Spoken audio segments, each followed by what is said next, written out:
Hello, नमस्कार। मैं L के एजुवोड चैनल में आप सभी का स्वागत करता हूं। हम पढ़ रहे थे आधुनिक भारत और आधुनिक भारत के इतिहास में पढ़ रहे क्षेत्रीय शक्तियों का उदय। पेन कहाँ रहे? एक सेकंड।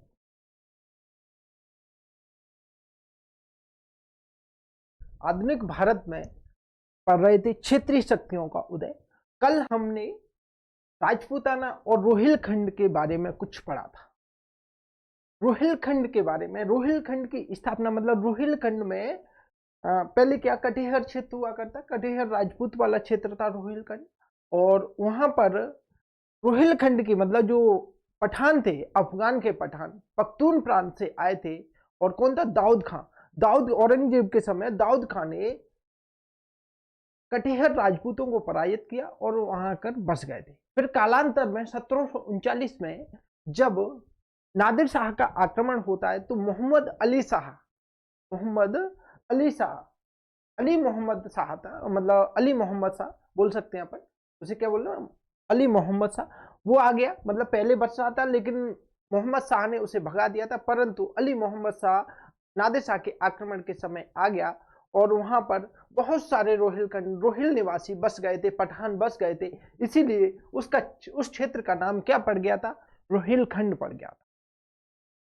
अली मोहम्मद शाह की 1748 में मृत्यु हो जाती है और उसके कोई उत्तराधिकारी ना होने के कारण उसकी संपूर्ण जायदाद या जागीर या संपत्ति तीन हिस्सों में बांट दी जाती। ठीक है, कल हमने यहां तक कंप्लीट कर लिया था। आज हमें आगे पढ़ना है। अब क्या होता है? रोहिलखंड को समाप्त करने में अवध का प्रयास हमें देखना है। क्या देखना है? अवध का प्रयास। हेडिंग डाल लो, अवध के प्रयास।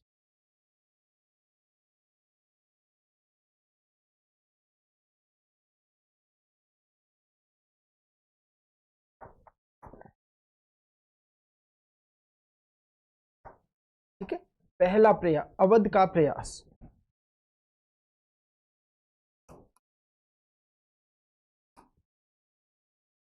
अवध के प्रयास।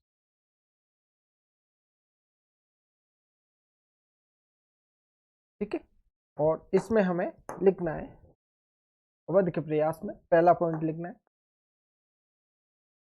लिखिए पहला पॉइंट, रोहिलखंड और अवध और रोहिलखंड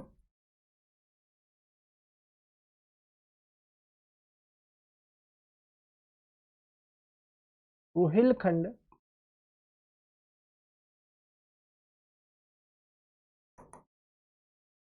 रोहिलखंड अवध और दिल्ली के मध्य स्थित है। दिल्ली के मध्य स्थित है।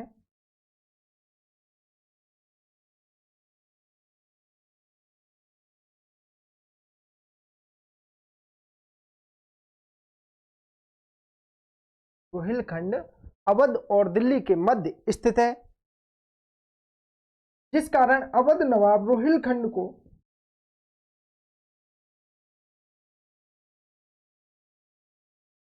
जिस कारण अवध नवाब अवध नवाब कौन था? सफदरजंग।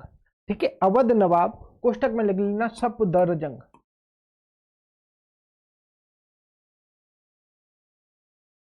रोहिलखंड को खतरा मानता था।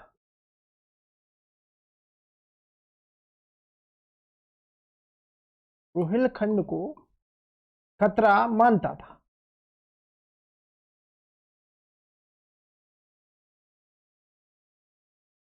ठीक है ना? रोहिलखंड को क्या मान रहा था? रोहिलखंड अवध और दिल्ली के मध्य में स्थित होने के कारण अवध का नवाब सफदरजंग रोहिलखंड को खतरा मान रहा था। ठीक है, आगे बढ़ते। खतरा मानता था, जिस कारण अवध नवाब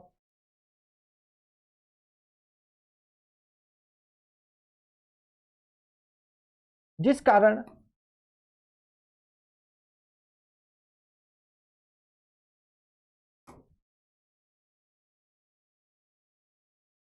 सफदरजंग ने रोहिलखंड को समाप्त करने हेतु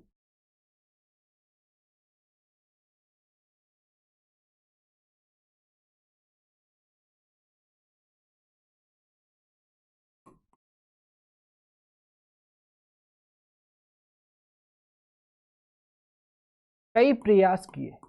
रोहिलखंड को समाप्त करने हेतु कई प्रयास किए।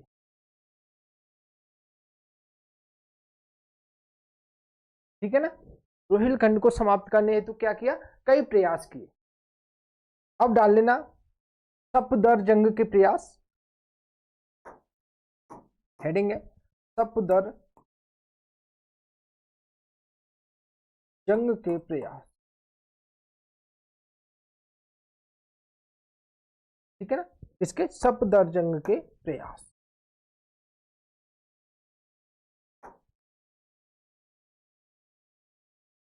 लिखिए, पहला पॉइंट लिखिए, सफदरजंग ने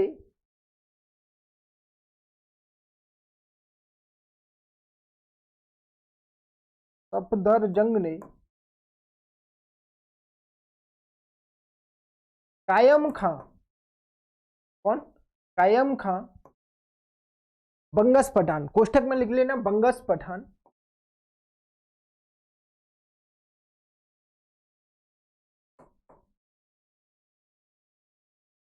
कोष्ठक में लिखना बंगस पठान।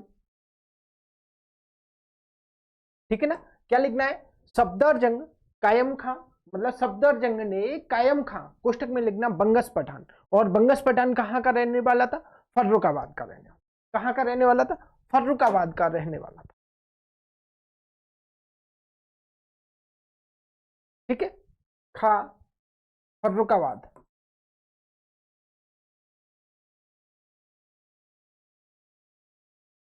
को रोहिलखंड के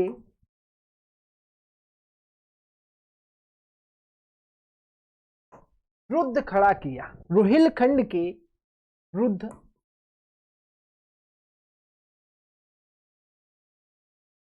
खड़ा किया।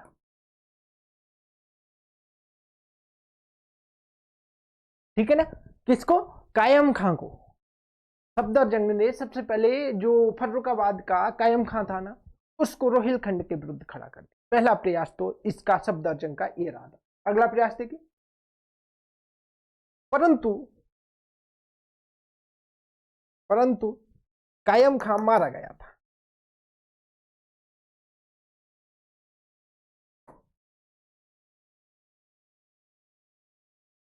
परंतु कायम खां मारा गया। ठीक है ना, परंतु क्या हुआ था, कायम खां मारा गया था। अगला पॉइंट लिखिए, जिस कारण हाफिज रहमत खां के प्रभाव में वृद्धि हुई, जिस कारण हाफिज रहमत खां, जो अली मोहम्मद साहब था ना, उसकी एक हिस्से बंटवारे, मतलब एक हिस्से प्राप्त करने वाला हाफिज रहमत खां भी था, एक हिस्से को प्राप्त करने वाला। ठीक है, तो हाफिज रहमत खां के प्रभाव में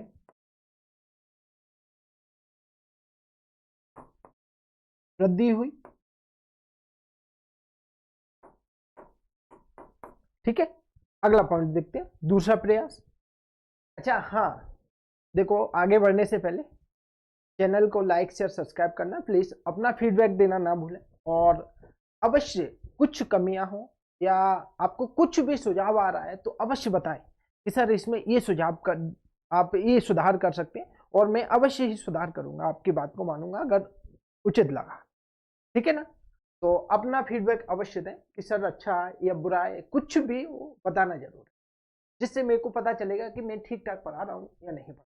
अब अगली हेडिंग, अगला पॉइंट, मतलब दूसरा प्रयास। प्रथम प्रयास तो कर लिया, अब दूसरा प्रयास देखते। ठीक है, दूसरा प्रयास 1750 के 1750 के रामचतौनी युद्ध में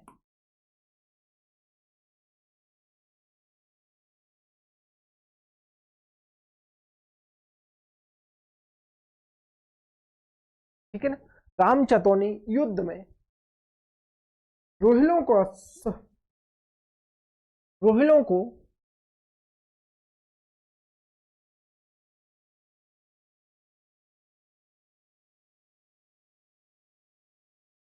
रोहिलों को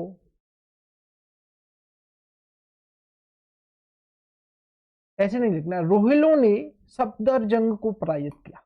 रोहिलों ने सफदरजंग को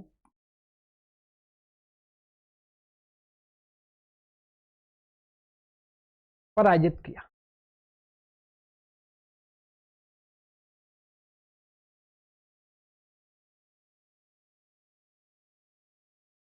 देख रहे हो, सफदरजंग अवध का नवाब जब जब प्रयास कर रहा है, रोहिल जीत रहे हैं।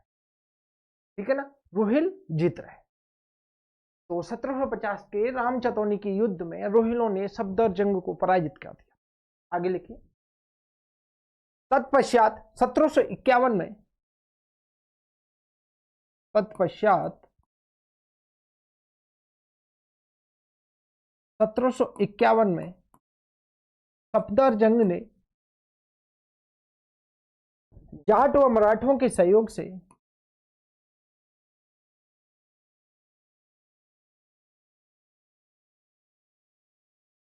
जाट व मराठों के सहयोग से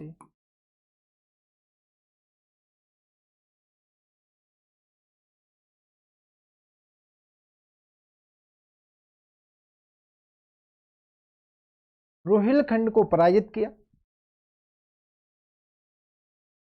से रोहिलों को पराजित किया। रोहिलों को पराजित किया।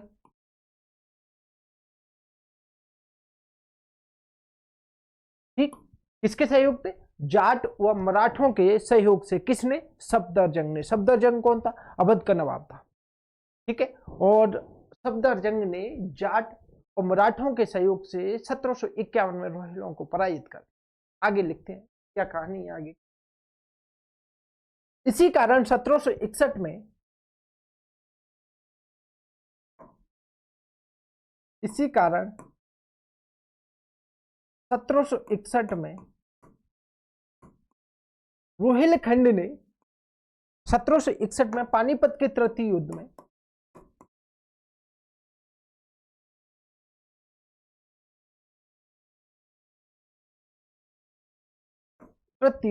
में रोहिलखंड ने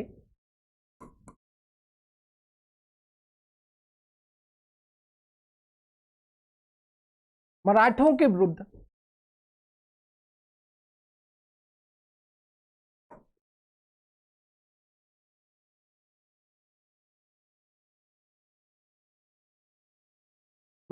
विरुद्ध अफगानों का साथ दिया।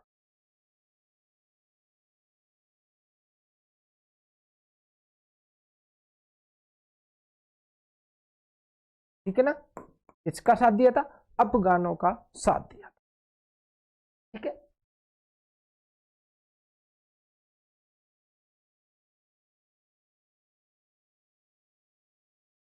अगले पॉइंट लिखते हैं। पानीपत के तृतीय युद्ध में, पानीपत के तृतीय युद्ध में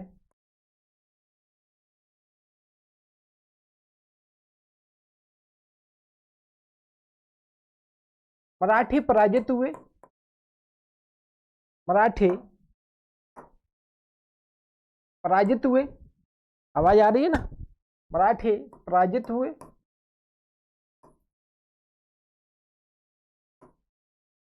और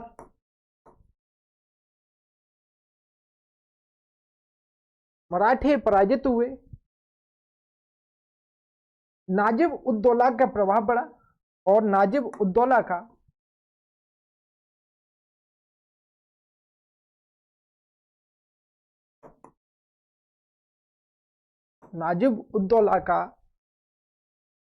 प्रभाव बढ़ा।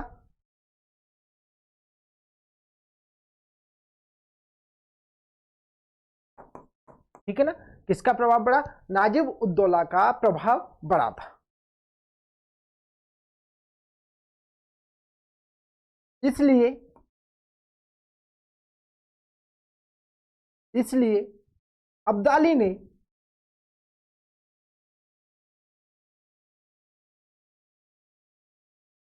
जाते वक्त या लौटते वक्त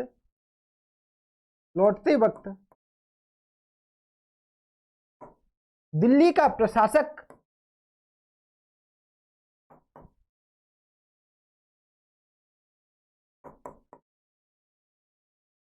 नाजिब उद्दौला को नियुक्त किया। इसको नाजिब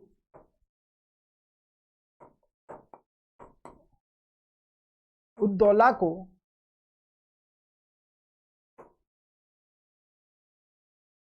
नियुक्त किया। ठीक है ना, इसको नियुक्त किया था, नाजिब उद्दौला को नियुक्त किया। मतलब क्या होता है, 1761 में पानीपत का तृतीय युद्ध होता है 14 जनवरी 1761 को। और किस किस के मध्य होता है, मराठे और अफगान शासक मोहम्मद क्या नाम था, अब्दाली, अहमद शाह अब्दाली के मध्य। ठीक है, अहमद शाह अब्दाली और मराठों के मध्य होता है। अब्दाली जीत जाता है, मराठे पराजित हो जाते हैं। सदाशिवराव भाऊ और विश्वास राव दोनों सेना का नेतृत्व कर रहे थे और पराजित हो जाते हैं, जिसमें कहते नहीं है कि 2 स्वर्ण मोहरें चली गई। हीरों का पता नहीं, मतलब ये काम जब उसे उस समय पेशवा था बालाजी बाजीराव, कौन, बालाजी बाजीराव नहीं, बाजीराव, बाजीराव प्रथम, बाजीराव द्वितीय, बालाजी बाजीराव, हाँ बालाजी बाजीराव, ठीक है ना, बालाजी बाजीराव पेशवा था। तो उसे जब पता चलता है कि इस तरह पराजित हुए तो उसकी भी मृत्यु हो जाती है। कब, 1761 में, जून 1761 में उसकी भी मृत्यु हो जाती है, 5-6 महीने बाद, इस सदमे के कारण।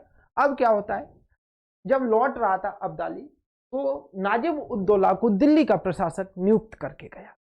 ठीक है, कहां का, दिल्ली का प्रशासक नियुक्त करके गया। और इस समय दिल्ली का शासक कौन था, सुजाउद्दीन, क्या नाम था, सुजाउद्दीन नहीं, सुजाउद्दीन, इस समय मोहम्मद शाह, अहमद शाह, आलमगीर द्वितीय, कौन था, आलमगीर द्वितीय था दिल्ली का शासक। ठीक है, चलो आगे लिखते हैं, एक सेकेंड।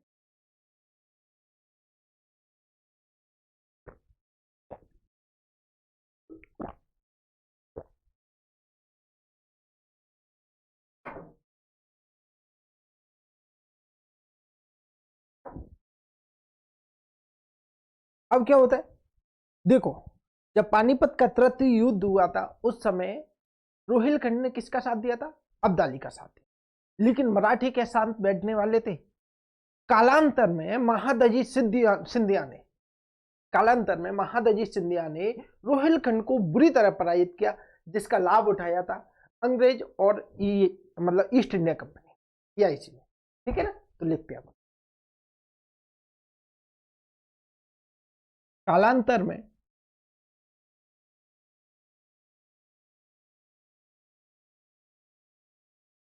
महादजी सिंधिया को कालांतर में महादजी सिंधिया ने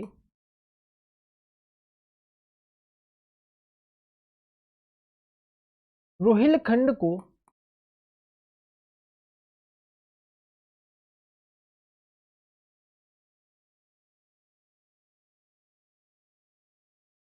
बुरी तरह पराजित किया।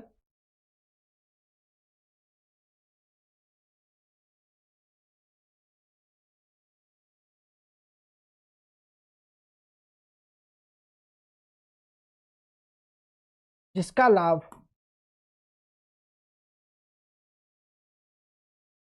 अवध और EIC द्वारा उठाया गया। EIC, ईस्ट इंडिया कंपनी द्वारा उठाया गया। ठीक है ना, कालांतर में माताजी सिंधिया ने रोहिलखंड को बुरी तरह पराजित किया था। इसका लाभ उठा लिया था अवध और EIC। अगला पॉइंट लिखते हैं।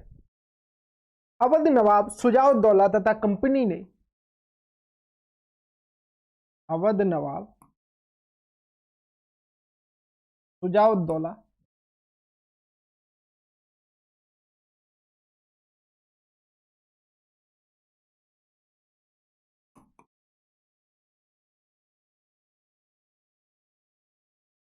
शुजाउद्दौला तथा कंपनी ने, कब तक रहता है शुजाउद्दौला? 1775 तक रहता है ना अवध का। तथा कंपनी ने, EIC कंपनी ने,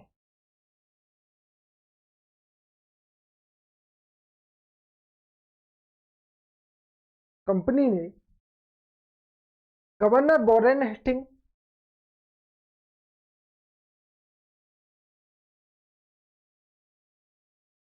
कंपनी के गवर्नर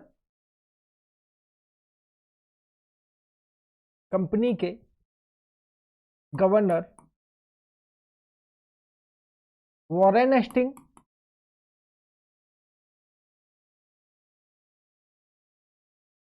हेस्टिंग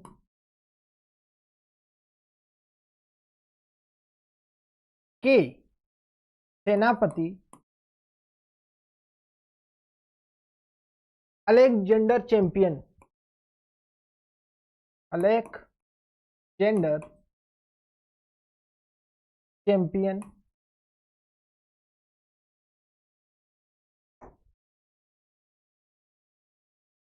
ने रोहिलखंड पर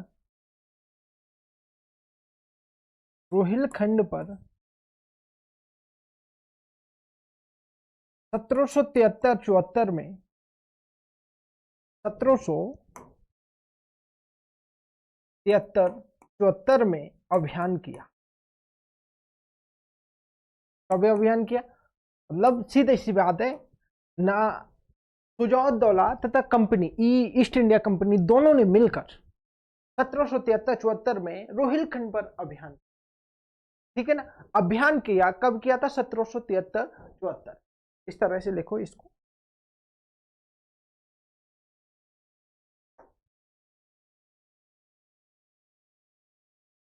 ठीक है ना, 1773-74 में अभियान किया। किस पे किया था? रोहिलखंड पर अभियान किया, जिसे प्रथम रोहिल युद्ध कहा जाता है। प्रथम रोहिल युद्ध कहा जाता है।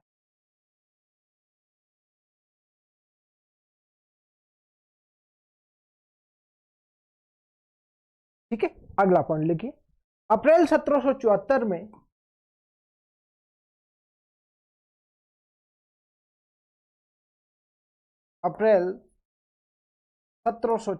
में मीरनपुर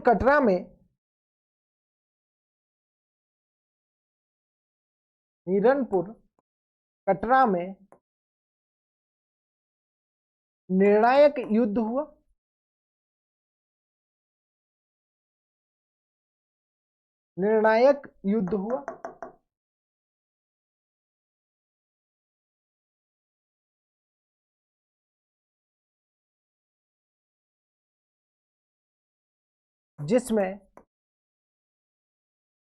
जिसमें हाफिज रहमत खां मारा गया।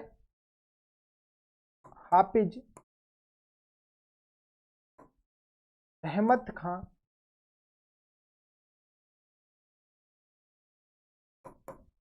मारा गया।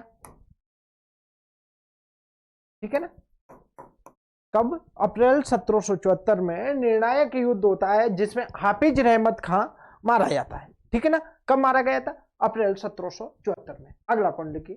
तथा अधिकांश रोहिल, आगे अगला पॉइंट लिखिए, अधिकांश रोहिल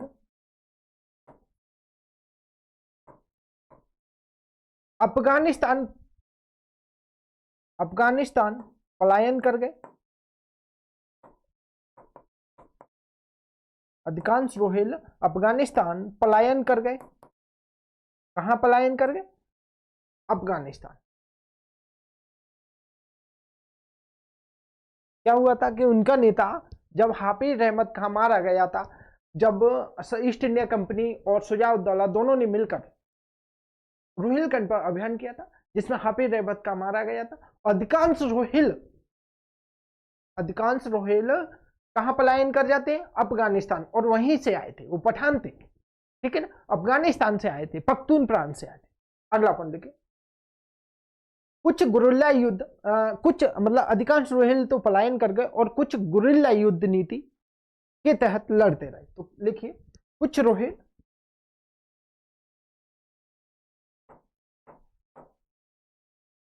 गुरिल्ला युद्ध लड़ते रहे, युद्ध लड़ते रहे।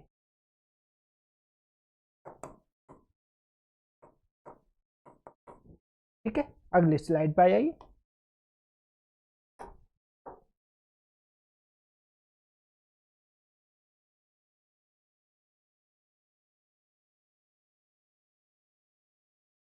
अगला पॉइंट लिखिए रोहिल सरदार, रोहिल सरदार रोहिलखंड से भागकर, रोहिलखंड से भागकर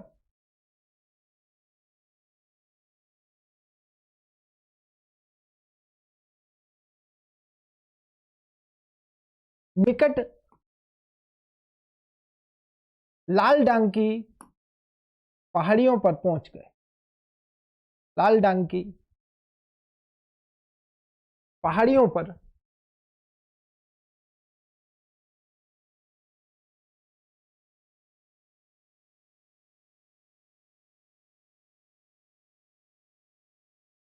की ओर भाग गए, ऐसा लिख लो, की ओर भाग गए। ठीक, कहा? लाल डांग की पहाड़ियों की ओर भाग गए थे। 1774 में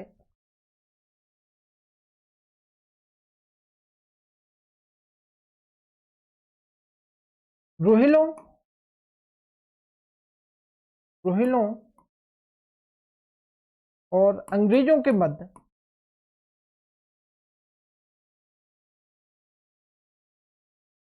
रोहिलों और अंग्रेजों के मध्य लाल डांग की संधि होती है, लाल डांग की संधि हुई।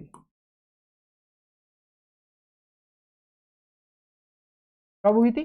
1774 में रोहिल और अंग्रेजों के मध्य लाल डांग की संधि हुई। हेडिंग डाल लो, लाल डांग की संधि।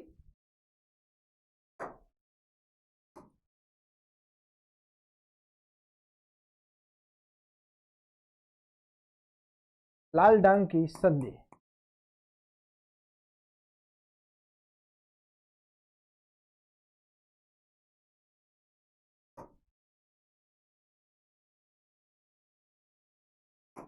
ठीक, कब हुई? 1774 में। लाल डांग की संधि के क्या क्या प्रावधान थे वो हम देखते हैं एक नजर में।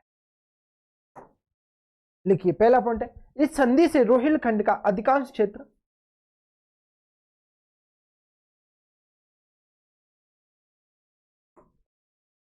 रोहिलखंड का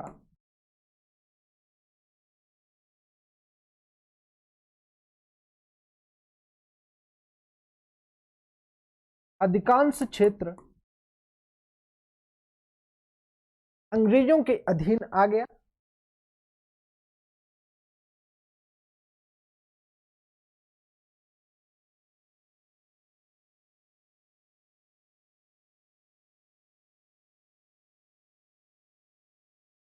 ठीक है ना, अधिकांश क्षेत्र कहां आ गया? अंग्रेजों के अधीन आ गया था। अगला पॉइंट, शेष बचे रोहिलखंड को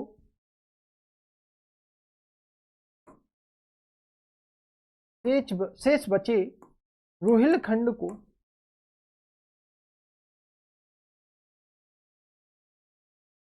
छोटी रियासत में बदल दिया, छोटी रियासत में बदल दिया। ठीक है ना, किसी कैसी रियासत में? छोटी रियासत में बदल दिया, राजधानी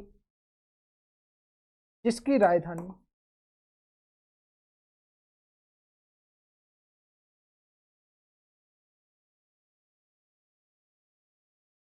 रामपुर को बनाया।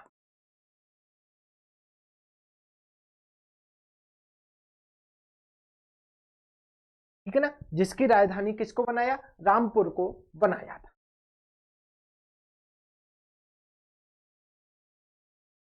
जिसका प्रथम नवाब जिसका प्रथम नवाब फैजुल्ला खां को बनाया था। किसको? फैजुल्ला खां को बनाया। प्रथम नवाब किसे बनाया? फैजुल्ला खां को बनाया था। क्या हुआ था? लाल डांग की संधि होती है 1774 में, जिसके तहत अधिकांश क्षेत्र ईस्ट इंडिया कंपनी अंग्रेज और अवधों ने हड़प लिया था, और बचा हुआ जो रोहिलखंड का शेष भाग बचा था ना, उसको एक नई रियासत बना दी थी, छोटी सी रियासत बना दी, उसकी राजधानी रामपुर को बनाया, और उसका पहला नवाब फैजुल्ला खां को नियुक्त किया। किसको नियुक्त किया था? फैजुल्ला खां को नियुक्त किया। आगे बढ़ते हैं, क्या है 1794 में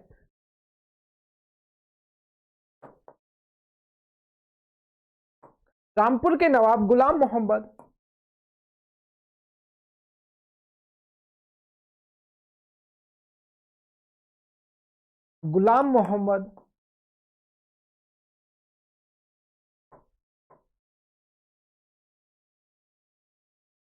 तथा जौनपुर के मध्य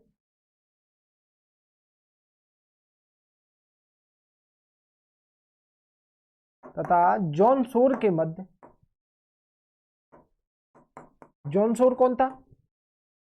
मतलब बंगाल का गवर्नर, कंपनी का गवर्नर। जौनपुर के मध्य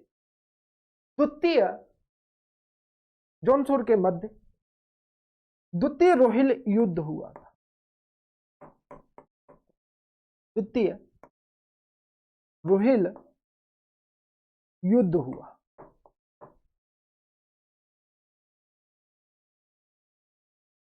प्रथम रोहिल युद्ध कब हुआ था? 1773-74 में, जिसके तहत लाल डांग की संधि हुई थी। द्वितीय रोहिल युद्ध कब हुआ? 1794 में। ठीक है ना। नवाब गुलाम मोहम्मद था इस समय। रामपुर का नवाब कौन था? गुलाम मोहम्मद था। और बंगाल का गवर्नर कौन था? जौनपुर था। मतलब कंपनी का गवर्नर कौन था? जौनपुर था। इन दोनों के मध्य द्वितीय रोहिल युद्ध होता है। कब? 1794 में।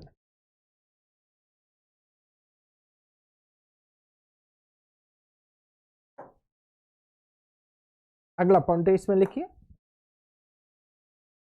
जिसमें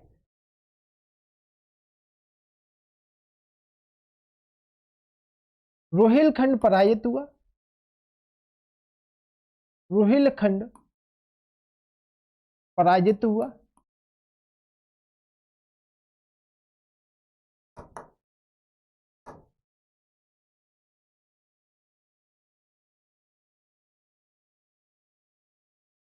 ठीक है ना, जिसमें रोहिलखंड पराजित हुआ।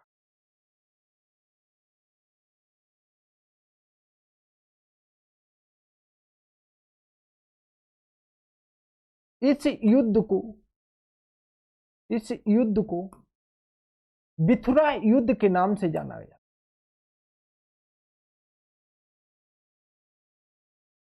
बिथुरा युद्ध के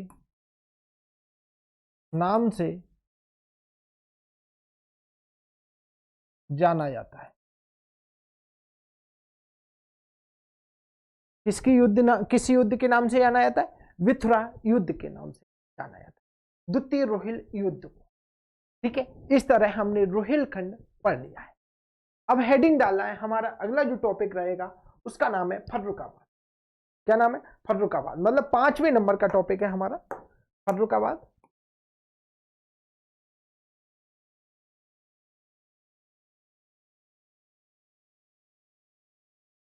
हमने सबसे पहले क्या पढ़ा था? हैदराबाद पढ़ा, उसके बाद अवध पढ़ा, उसके बाद रोहिलखंड पढ़ा। ठीक है ना। ठीक है, फर्रुखाबाद। अब देखो, फर्रुखाबाद के लिए आपको एक मैप बता देता हूं, लेकिन उसमें नहीं आएगा, अपन यहां बना लेते हैं।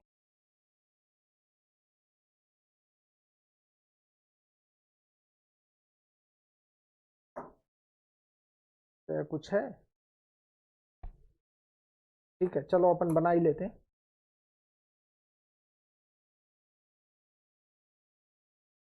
क्योंकि मुझे थोड़ा सा मैपिंग की दुनिया में ज़्यादा नॉलेज नहीं है, पर कोशिश करता हूँ। इस तरह से आगे बढ़ते हैं और ये आता है, ठीक है।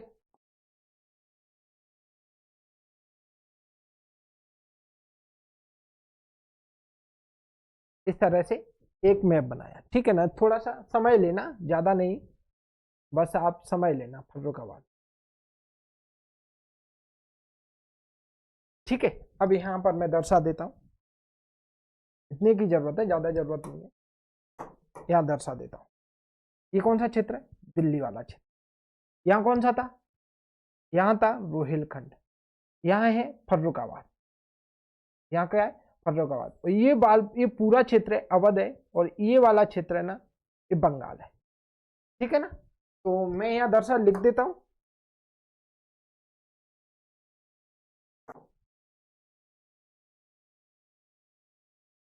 दिल्ली, ठीक। इसके बाद ये रोहिलखंड,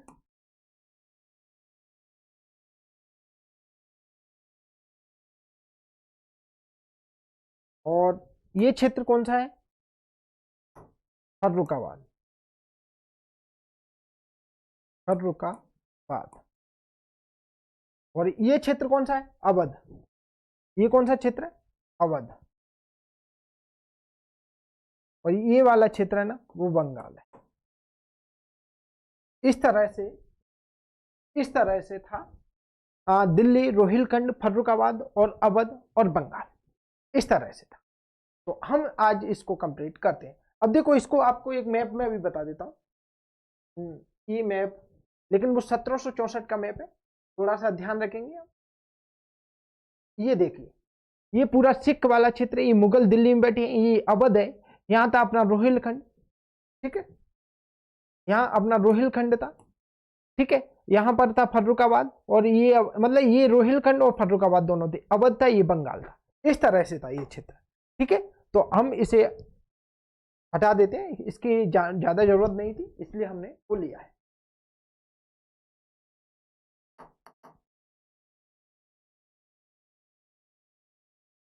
चलो, ठीक है, आगे लिखे अब, फर्रुखाबाद के बारे में लिखते हैं। लिखिए, मोहम्मद खां बंगस अफगान पठान, फर्रुखाबाद के बारे में हम लिखेंगे।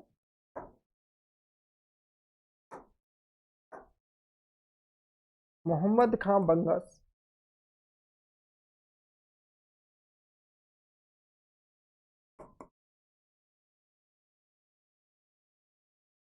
पुस्तक में लिखना अफगान पठान,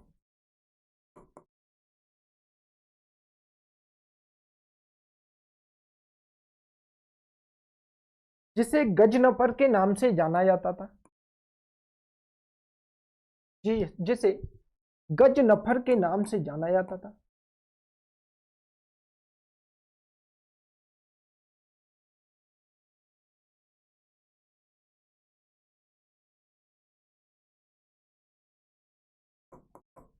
ठीक है, गजनफर के नाम से जाना जाता था। अगला पॉइंट लिखिए, 1713 में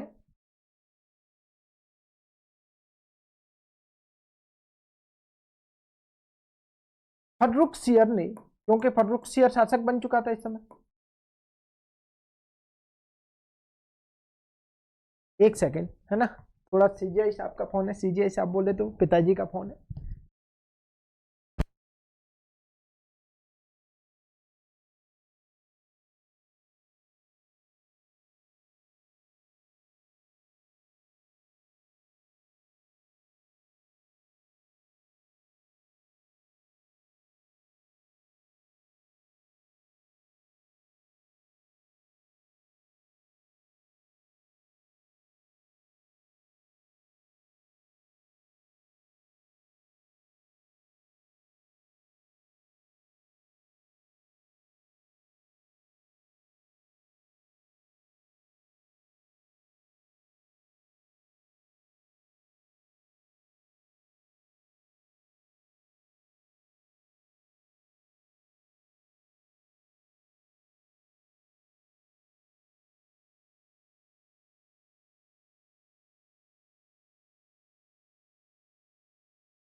थोड़ा सा घर पे काम आ गया अर्जेंटली।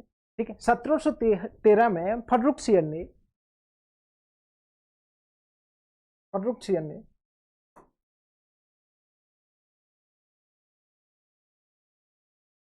मोहम्मद खां बंगस को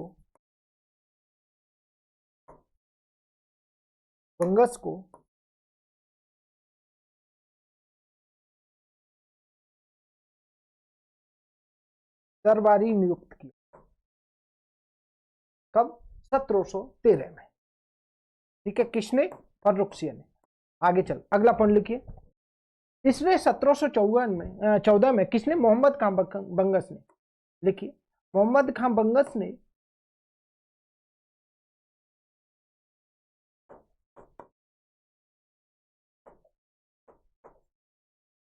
1714 में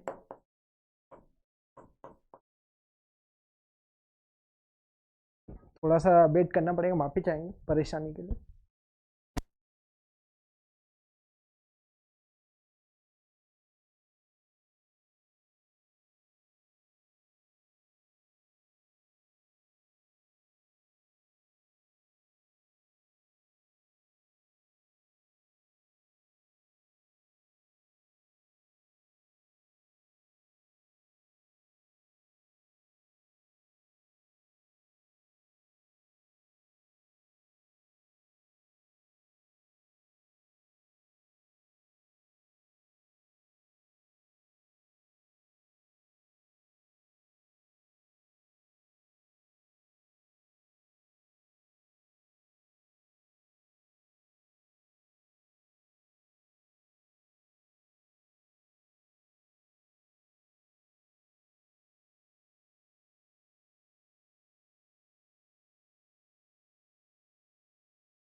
ठीक है, मोहम्मद खां बंगस ने 1714 में फर्रुखसियर के नाम पर, आप कीजिएगा, थोड़ा सा घर पे इंपोर्टेंट काम आ गया इसलिए बात करनी पड़ी। ठीक है ना, देखिए, मोहम्मद खां बंगस ने 1714 में फर्रुखसियर के नाम पर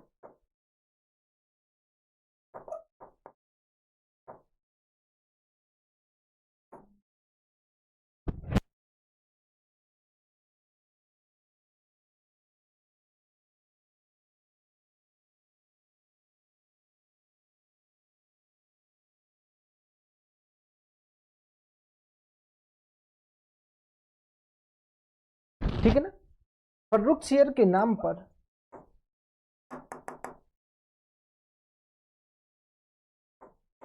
फर्रुखाबाद नगर की स्थापना की। फर्रुखाबाद नगर की स्थापना की, ठीक है ना, किसके नाम पर? फर्रुखसियर के नाम पर। अगला पॉइंट आगे देखते हैं। 1729 में, अगला पॉइंट है 1729 में बुंदेलखंड शासक, बुंदेला शासक छत्रसाल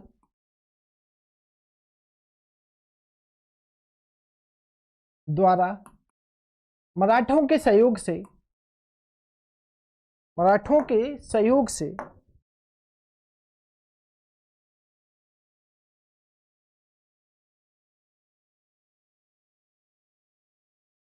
मोहम्मद खां बंगस को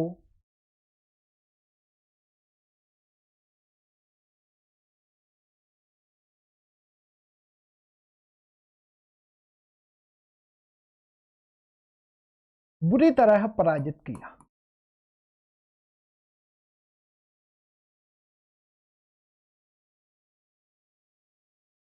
ठीक है ना, अगला पॉइंट लिखिए। 1743 में मोहम्मद खां बंगस की मृत्यु हो जाती है।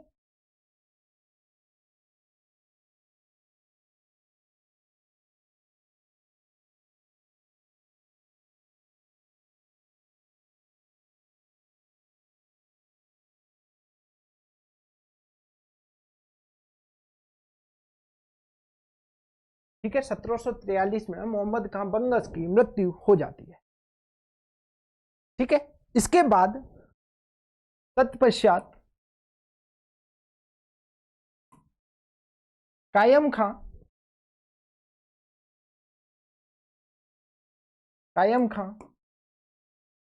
उत्तराधिकारी बना।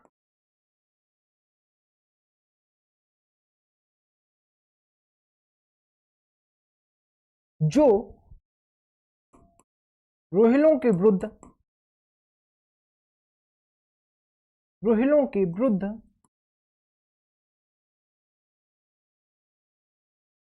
किए गए अभियान में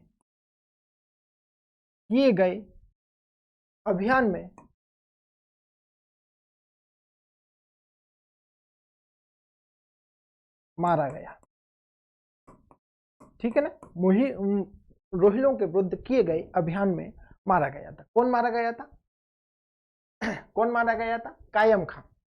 ठीक है ना, सफदरजंग ने कायम खां को पहुंचाया था अभियान पे, और कायम खां मारा गया था। इस तरह से फर्रुखाबाद की स्थापना हुई, फर्रुखाबाद समाप्त भी हुआ। और फर्रुखाबाद में भी पठान थे। मोहम्मद खां बंगस जो पठान था, कहाँ, अफगान का पठान था, उसने ही फर्रुखाबाद नगर की स्थापना की थी और मारा गया। 1729 की जो कहानी है ना, कि बुंदेला शासक छत्रसाल द्वारा इसे बुरी तरह पराजित किया था। एक्चुअल में हुआ क्या था, बंगस खान ने छत्रसाल को पहले नजरबंद कर रखा था। कब? 1729 में बंगस खान ने छत्रसाल को नजरबंद कर लिया था, बंदी बना लिया था। फिर इसने मराठा पेशवा बाजीराव प्रथम को पत्र लिखा था और उससे खुद के बचाव के लिए आग्रह किया था। उस आग्रह पर मराठा पेशवा आता है और पेशवा बाजीराव आता है। बाजीराव ने मोहम्मद खां बंगस को पराजित किया, तब जाके छत्रसाल अपना शासक, उसे अपना राज्य दिलवाया, छत्रसाल को अपना राज्य दिलवाया। ठीक है, इस तरह से ये कहानी है। और हमने इसके बारे में ये वाला ना, ये टॉपिक 1729 में बुंदेला शासक छत्रसाल द्वारा, ये मराठों में बहुत अच्छे से पढ़ लिया है। ठीक है, चलो अब हेडिंग डालो कर्नाटक। ठीक है, हेडिंग डालना है कर्नाटक।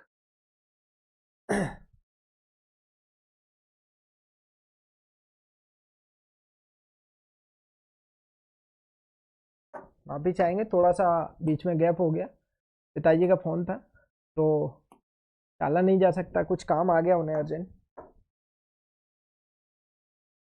लिखिए, कर्नाटक हैदराबाद के निजामों के अधीन था। कर्नाटक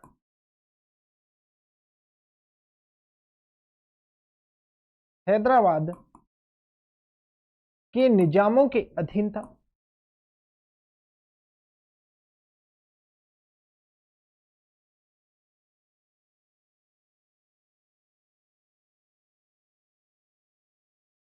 अगला पॉइंट लिखिए, निजामों के अधीन था।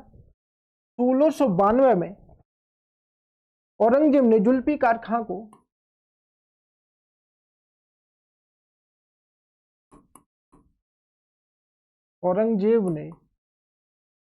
जुल्फिकार खां को कर्नाटक सूबेदार नियुक्त किया। जुल्फिकार खां को कर्नाटक सूबेदार नियुक्त किया।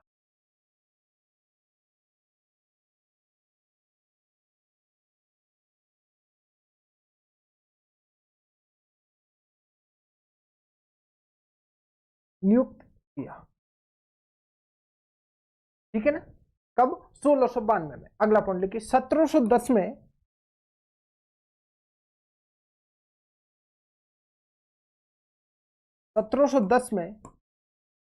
1707 में औरंगजेब की मृत्यु हो जाती है।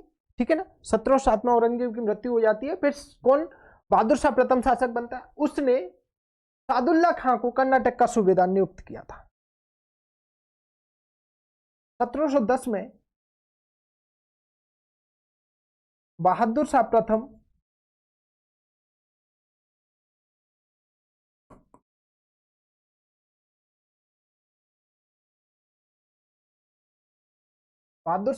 ने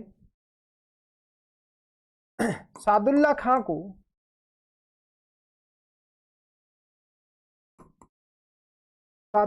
को सूबेदार नियुक्त किया।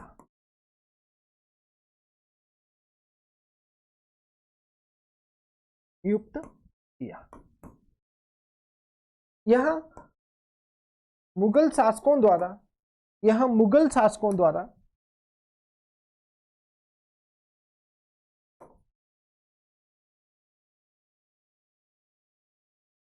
नियुक्त किया गया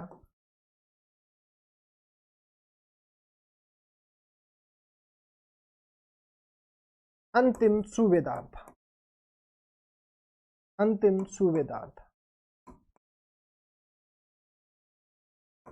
ठीक है, मुगल शासकों द्वारा नियुक्त किया गया अंतिम सूबेदार था।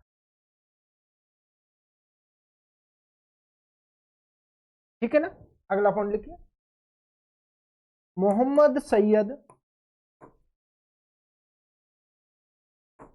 सादुल्ला खान ने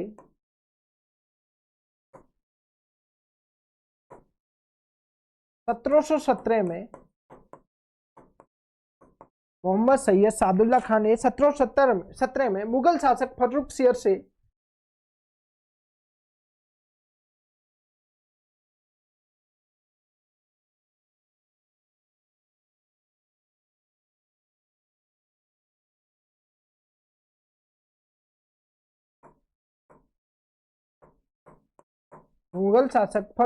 से सहमति ले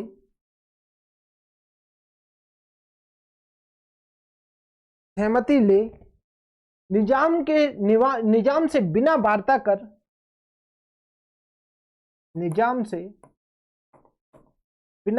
कर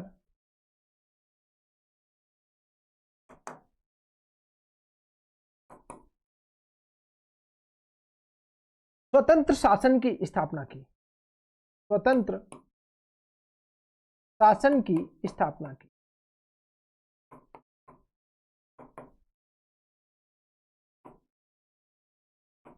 ठीक है ना, स्वतंत्र शासन की स्थापना की। कब की? 1717।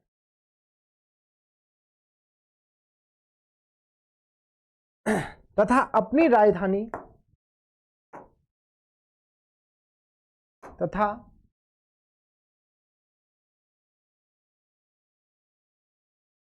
अपनी राजधानी जिंजी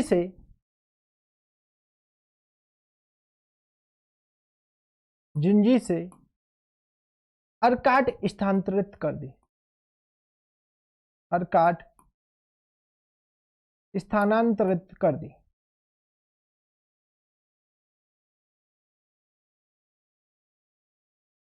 ठीक है ना, अपनी राजधानी जिंजी से अर्काट स्थानांतरित कर दी।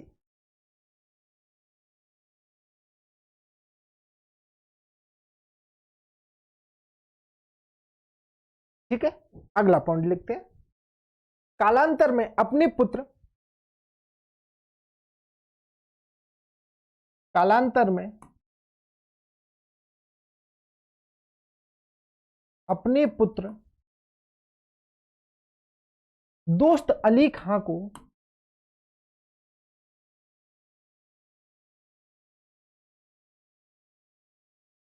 उत्तराधिकारी नियुक्त किया।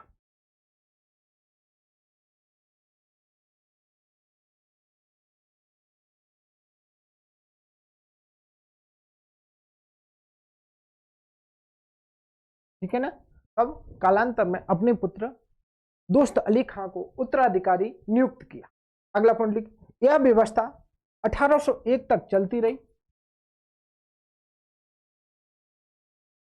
यह व्यवस्था 1801 तक चलती रही, क्योंकि बाकी अपन कर्नाटक युद्धों में पढ़ चुके हैं कर्नाटक को बहुत अच्छे से। प्रथम कर्नाटक युद्ध, द्वितीय कर्नाटक युद्ध, तृतीय कर्नाटक युद्ध। ठीक है, यह व्यवस्था 1801 तक चलती रही। तत्पश्चात 26 जुलाई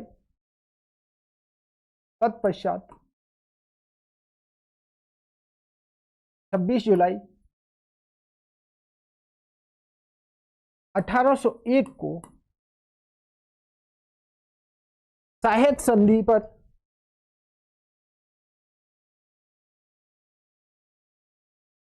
हाँ 1801 को कर्नाटक संधि के तहत, ऐसा लिख लो, कर्नाटक संधि के तहत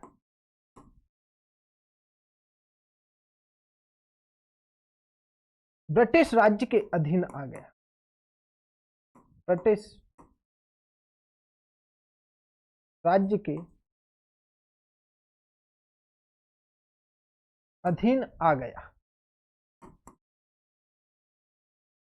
ठीक है ना, किसके अधीन आ गया?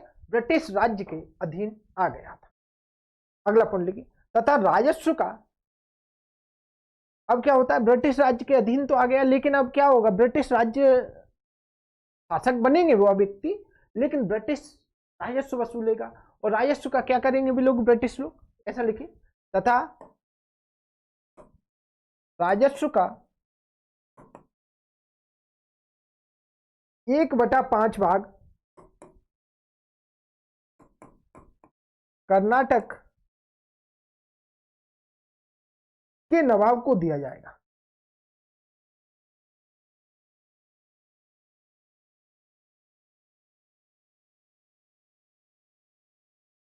नवाब को दिया जाएगा। ठीक है ना, तथा एवं नवाब कंपनी के द्वारा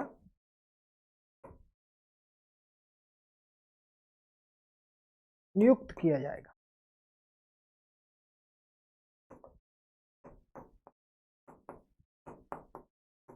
ठीक है ना, नवाब किसके द्वारा नियुक्त किया जाएगा? कंपनी के द्वारा नियुक्त किया जाएगा। आज हमने पढ़ लिया रोहिलखंड, फर्रुखाबाद, कर्नाटक, ये सारी चीज हमने आज कंप्लीट कर ली।